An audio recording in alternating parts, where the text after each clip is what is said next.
In this lecture, we're going to provide an introduction to non-parametric statistics. And these are statistical procedures that are used when the data that we have are nominal or ordinal in nature. So when we think about nominal data, we think about those data that are categorical, that are discrete. The same applies to ordinal data, with the exception that ordinal data are data that have a ranking to them as opposed to nominal data. And there are some assumptions that are to be made when we use the common parametric procedures. That when we use those procedures, the assumption is that our data are classified as interval or ratio. Another common assumption is that when we deal with interval or ratio data and subject those to parametric procedures, that the data are distributed in a normal fashion or near normal distribution with a standardized mean of 0 and a standardized standard deviation of 1. And the third common assumption is that the data abides by the homogeneity of variance, in that the groups to be compared have similar degrees of variation among the data within those groups. Now, parametric procedures are designed so that those procedures can tolerate a certain degree of violation to those assumptions up to a point. Now, as a result of that tolerance, the parametric procedures are considered to be what's called robust, in that these procedures can still yield valid results even when some of those assumptions are violated up to a point. In some cases, there are some rather severe violations that can take place, such as distributions of interval or ratio data that are highly skewed, as an example.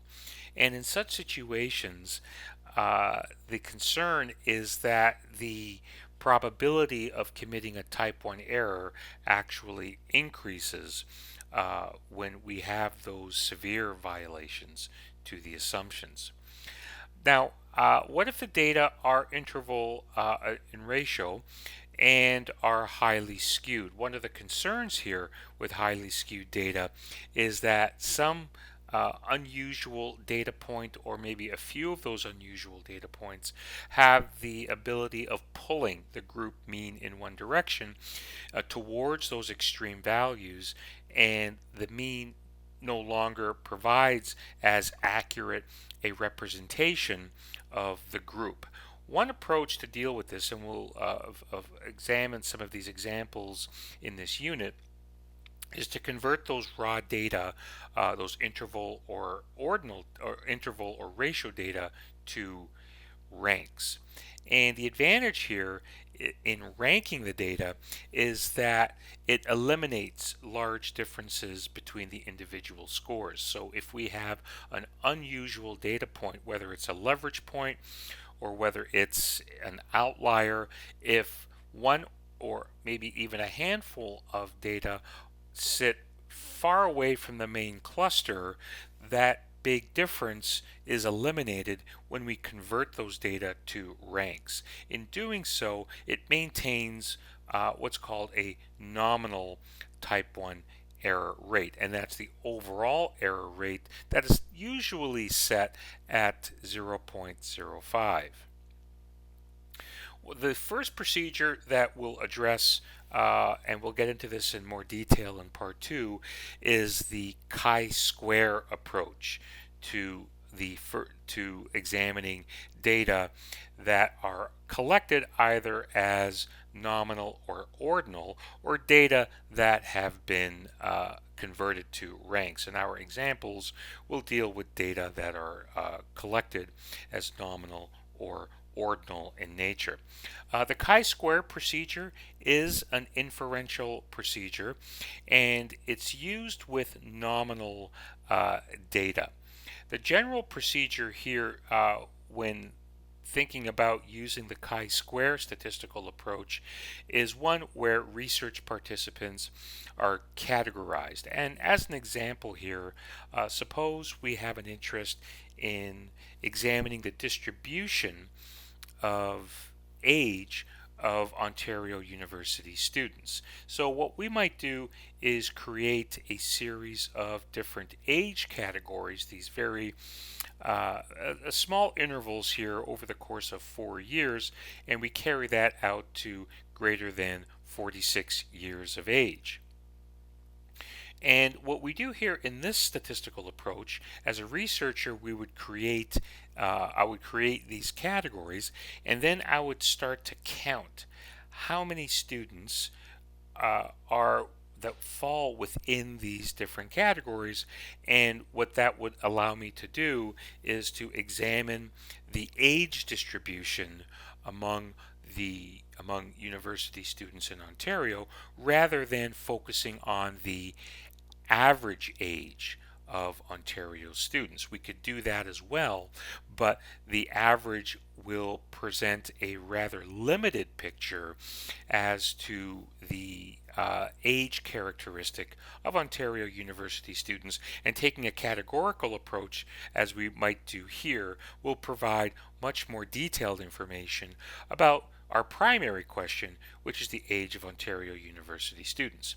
And taking this approach, it's important to note that there's no inherent value between these categories. The only value that is examined is the number of students within these different categories, but the categories in and of themselves do not carry any particular magnitude value.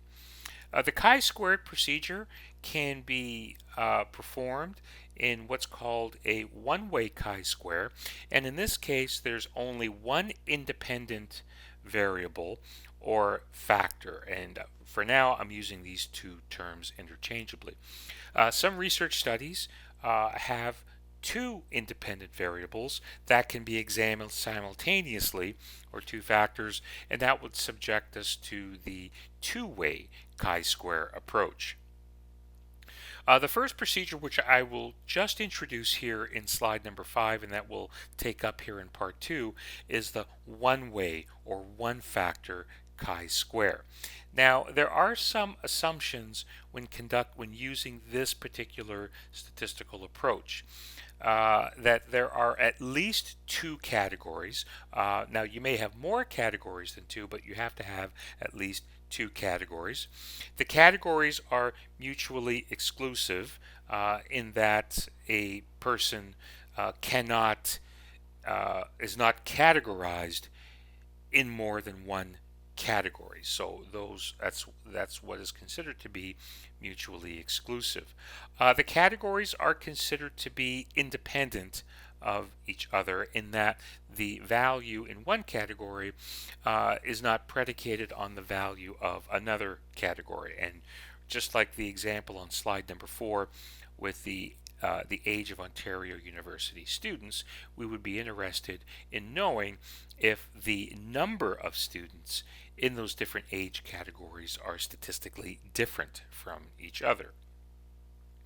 All the responses must be included in the analysis, and one mathematical feature of the one-way chi-square is that the expected frequency must be at least 5 in any one category. And so this last bullet item will set us up here for the actual one-way chi-square approach, in that the researcher must establish an expected number within each of the categories in question.